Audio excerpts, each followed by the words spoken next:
Jai Hind and welcome to Topper's Corner Chemistry Note Selective Study Part 10. So this is the 10th video of the series which we are releasing for NDA XY Group Navy AA SSR exam. Okay, so topics which we are going to cover is air and water, concept of atomic, molecular and equivalent masses. So let's start without wasting any time. Air.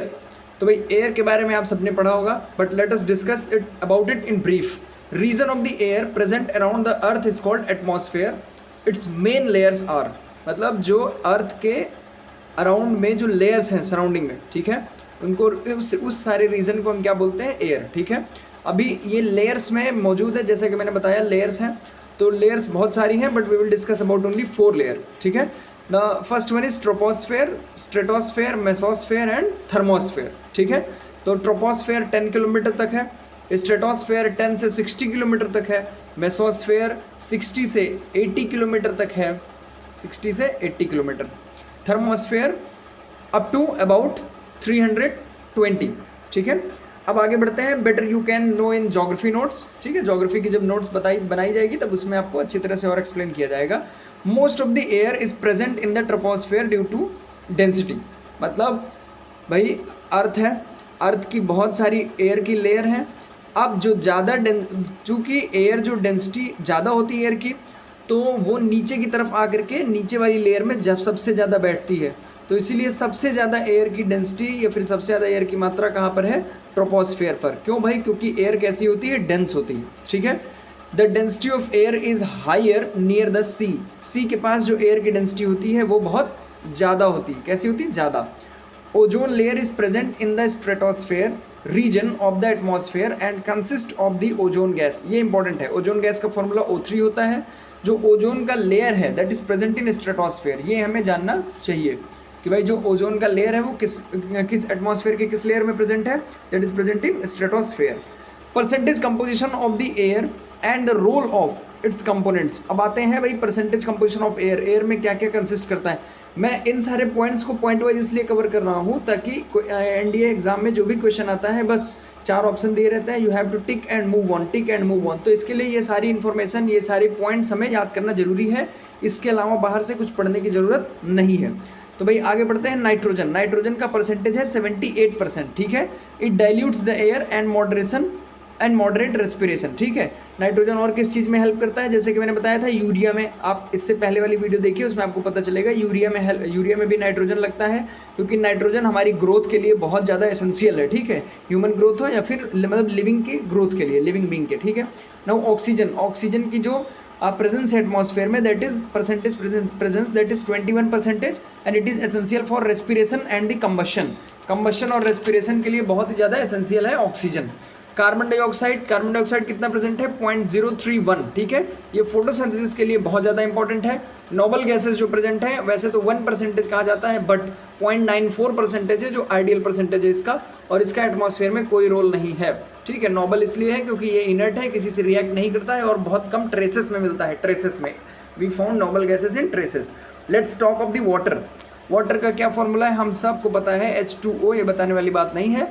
Most abundant on earth and found in solid, liquid and gases form. Simple, solid में भी पाया जाता है, बर्फ के form में, liquid में, जल के फॉर्म में, गैसेस में, वाटर वेपर के फॉर्म में. ठीक है, आते हैं difference between vapour and gas. ये इंपॉर्टेंट है, इसका कॉन्सेप्ट क्लियर होना चाहिए. रीजन और असर्शन वाले क्वेश्चन में ये आ जाता है, गैस और इसके बीच का डिफरेंस. तो यहाँ आते हैं, vapour can be condensed bye lowering the temperature घटा करके हम क्या कर सकते हैं, वेपर को कंडेंस कर सकते हैं. जैसे हमारे पास एक कैटल हो या फिर कोई कंटेनर हो जिसमें हम लिक्विड को रख दें, यानी वाटर को रख दें, और उसे नीचे से हीट करें बर्नर से. ठीक है, या फिर स्पिरिट लैम्प से. हीट करने के बाद जब वो अपनी बॉइलिंग पॉइंट अटेन करेगा तो उसमें से कुछ वाटर वेपर निकलेगा. उसे हम एक कोल्ड प्लेट अगर यहाँ पर लगा देते हैं तो वो उस पर कंडेंस हो जाएगा, लिक्विड में वेपर में बदल जाएगा, और यहाँ पर एक हम दूसरा कंटेनर रख के यहाँ पर उस लिक्विड को हम कलेक्ट कर सकते हैं क्योंकि ये फ्लो होगा. ठीक है, but in the case of gases can not be condensed unless an external pressure is applied. Gases को कंडेंस कराने के लिए या लिक्विड फॉर्म में लाने के लिए पहले हमें उस पर एक्सटर्नल प्रेशर लगाना पड़ेगा, उसे प्रेस करना पड़ेगा. ठीक है, और हाई प्रेशर के अंडर में उसे फिर कूल करना पड़ेगा, तब हम जा करके उसे लिक्विड फॉर्म में चेंज कर सकते हैं. ठीक, so I think that you are clear about gases and vapour. Now let's move on to properties of the water. Water की क्या क्या प्रॉपर्टीज है भाई. Water is an oxide. Water क्या है, एक ऑक्साइड है, किसका, हाइड्रोजन का. And this is neutral. ठीक है, आगे बढ़ते हैं। It is a polar compound. Polar compound मतलब इस पर स्लाइड पोलर चार्ज होता है, स्लाइड पोलर चार्ज, ठीक है। आगे बढ़ते हैं भाई। High melting point and boiling point due to association of H2O by hydrogen bond. Hydrogen bond से जो वाटर है वो एक दूसरे हाइड्रोजन बॉन्ड से बॉन्डेड होता है, जिसकी वजह से इसका जो मेल्टिंग पॉइंट है और बॉइलिंग पॉइंट है वो थोड़ा सा हाई होता है, ठीक है। Now pH of the pure water is 7। PH pure water का 7 होता है। पीएच इससे पहले वाली सारी वीडियोस एसिड बेस और सॉल्ट में मैं बता चुका हूँ कि भाई पीएच में अगर 1 है तो ये एसिडिक नेचर है, अगर 7 है तो ये न्यूट्रल है, और अगर 14 है तो ये बेसिक नेचर है, ठीक है। तो पीएच जो है प्योर वाटर का क्या होता है, 7 होता है always. Covalent molecules which can form hydrogen bond water can be dissolve in it, ठीक है। वाटर जो है कोवेलेंट मॉलिक्यूल्स, जो इतने भी कोवेलेंट मॉलिक्यूल जो हाइड्रोजन बॉन्ड बना सकते हैं वाटर के साथ, वो इसमें डिजॉल्व हो जाते हैं। ऑलमोस्ट सारी चीज़ें, सारे कंपाउंड्स को वाटर अपने आप में डिजॉल्व कर लेता है, इसलिए वाटर को यूनिवर्सल सॉल्वेंट भी कहा जाता है। एग्जाम्पल जैसे शुगर हो गया, अल्कोहल हो गया, एक्सेट्रा, ठीक है।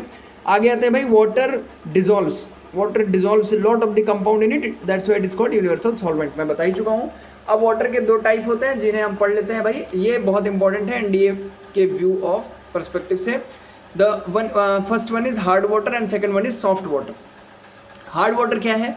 It hardly produce lather with soap. अगर हम सोप के साथ इससे हाथ धुलते हैं या लेदर प्रोड्यूस करवाते हैं तो बहुत ही मुश्किल हो जाता है लेदर प्रोड्यूस करने में। बट सॉफ्ट वाटर क्या है? It produces lather with the soap readily, ठीक है, वेरी रेडीली, बहुत आसानी से लेदर प्रोड्यूस करता है। More soap is consumed in washing. धुलाई करते समय, सफाई करते समय इसमें बहुत ज़्यादा साबुन की जरूरत पड़ती है। क्यों? क्योंकि लेदर बनेगा ही नहीं।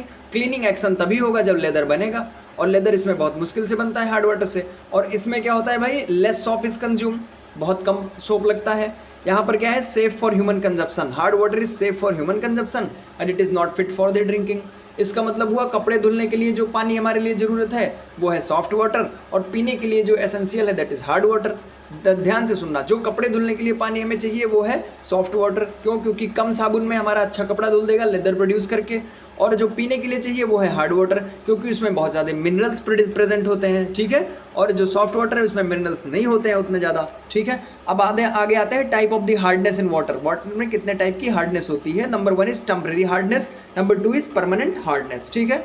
तो भाई टेम्परेरी हार्डनेस होती है जो कुछ समय के लिए हो, ठीक है, और जिसे आसानी से हम हटा सकें। तो due to the presence of the bicarbonate of the calcium and the magnesium. Bicarbonate मतलब भैया HCO3, ठीक है, क्लास 10th में पढ़ा होगा, NCERT में लिखा हुआ है। CO3 जिस केमिकल कंपाउंड के आगे लगता है उसे हम क्या बोलते हैं? Carbonate.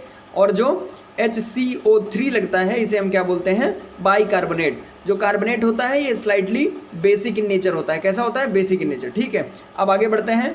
Due to the presence of the bicarbonate of the calcium and the magnesium. अब कैल्शियम के आगे यू कैन सी दैट यहाँ पर HCO3 लगा हुआ है, और मैग्नीशियम का ये मैग्नीशियम कार्बोनेट है, and it can be removed by boiling. हम बॉयल करके इसे हटा सकते हैं, रिमूव कर सकते हैं। क्या? टेम्परेरी हार्डनेस को, ठीक है। आगे आते हैं permanent hardness. Due to the presence of soluble chloride and the sulphates of the calcium and magnesium. मतलब यहाँ पर क्या है भाई? बाइकार्बोनेट है, यहाँ पर क्या है?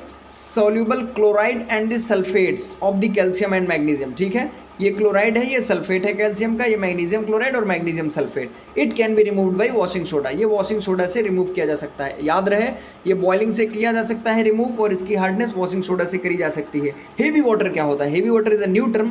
Heavy water it is used in nuclear reactor because it slow down the movement of the neutron. ये बहुत ज़्यादा हेवी होता है और इसकी विस्कोसिटी ज़्यादा होती है। इसकी वजह से ये जो न्यूक्लियर रिएक्टर में यूज़ होता है, ताकि ये जो मूवमेंट होता है न्यूट्रॉन का वो उसे स्लो कर देता है।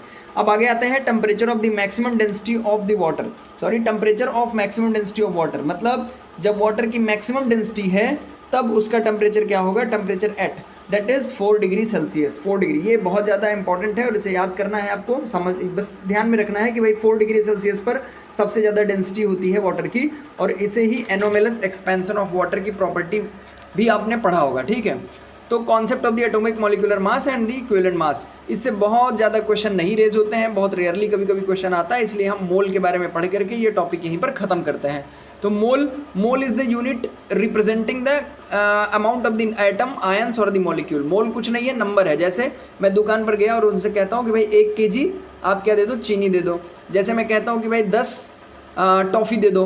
तो 10 क्या है, एक तरह का नंबर है, सिमिलरली मोल है। मैं दुकान वाले से ये भी कह सकता हूँ कि 1 मोल टॉफ़ी दे दो, बट 1 मोल टॉफ़ी लेना असंभव है क्योंकि वो इतना बड़ा नंबर होता है 6.023 इंटू 10⁻23। ठीक है, जैसे मैं ऐसे कह सकता हूँ कि भाई उत्तर प्रदेश में 4 मोल लोग हैं, 5 मोल लोग हैं, या फिर किसी शहर में 2 मोल आदमी रहते हैं, इसका मतलब उस शहर में इतने आदमी रहते हैं। ठीक है, तो 1 mole is the amount of the substance that contains 6.023 into 10⁻23 particles, atoms या फिर मॉलिक्यूल। ठीक है, अब आगे आते हैं, it is also known as Avogadro number. Avogadro number की वैल्यू आपको याद रखनी है 6.023 इंटू 10⁻23। ओके, आगे आते हैं मोलर वॉल्यूम। बहुत ही सिंपल है, volume that 1 mole of any gas will occupy. 1 mole gas ले लिया तो भैया कितना वॉल्यूम ऑक्यूपाई कर रही है, 22.4 लीटर। ठीक है, या फिर जो भी हो, तो इसको हम क्या बोलेंगे, ये क्या है, molar volume. Okay, so in next video that is part 11, last part है। हम जो कुछ टॉपिक छूट गए हैं, जो बीच में कुछ, हम उन टॉपिक्स को कवर करेंगे। इसके बाद केमिस्ट्री से एनडीए का पूरा टॉपिक खत्म हो जाएगा, फिर हम अपना फोकस शिफ्ट करेंगे किस पर, फिजिक्स पर। ठीक है, तो हम जो टॉपिक कवर करेंगे लास्ट वीडियो में, that is oxidation number, alloys and battery. अब ये इंपॉर्टेंट टॉपिक है, इसमें से लगभग 2 क्वेश्चन मोस्टली आ जाते हैं। ठीक है, so thanks for watching this video. It's Saurabh Kumar Mishra here, and if you want to read articles for your SSB exam, then you can go to my website, that is hitforsure.blogspot.com. ठीक है, and also you can join our Facebook group, that is hit for sure. Okay, please share, like and subscribe this video. So thanks for watching. जय Hind and जय भारत.